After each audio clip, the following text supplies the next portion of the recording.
कभी कभी जिंदगी ऐसे हालात देती है जहां सपने देखना भी मुश्किल हो जाता है, लेकिन वही हालात किसी को इतना मजबूत बना देते हैं कि वह पूरी दुनिया बदल देता है।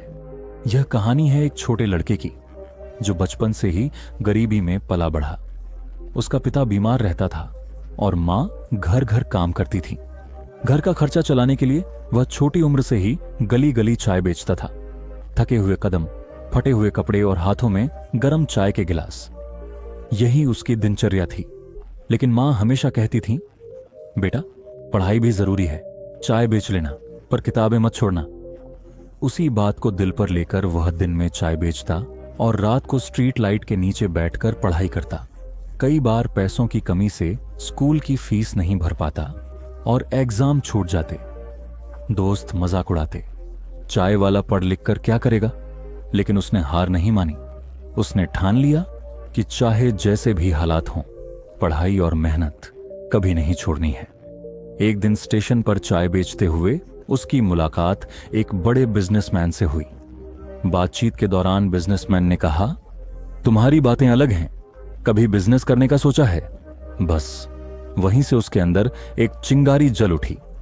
उसने ठान लिया कि वह सिर्फ चाय बेचने वाला नहीं रहेगा, बल्कि अपना खुद का चाय का ब्रांड बनाएगा। शुरुआत आसान नहीं थी। उसने छोटा सा ठेला लगाया, अपना नाम का बोर्ड बनाया। पहले दिन ग्राहक बहुत कम आए, कई दिन तो घाटा हुआ। लोग हंसते, ताने कसते, कहते ये भी कोई काम है।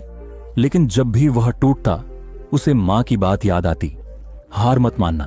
धीरे धीरे उसने चाय में नए फ्लेवर डाले, ग्राहकों से मुस्कुराकर बात की और अपनी मेहनत से लोगों का दिल जीत लिया।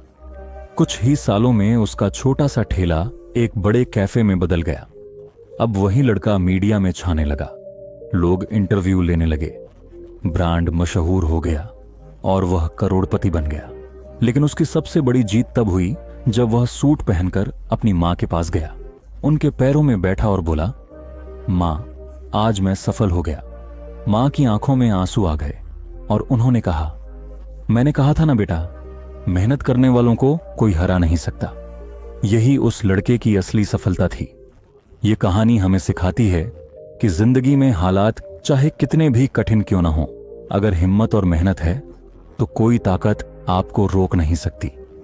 याद रखिए, आप गरीब पैदा हो सकते हैं, लेकिन गरीब सोच के साथ मरना आपके हाथ में है।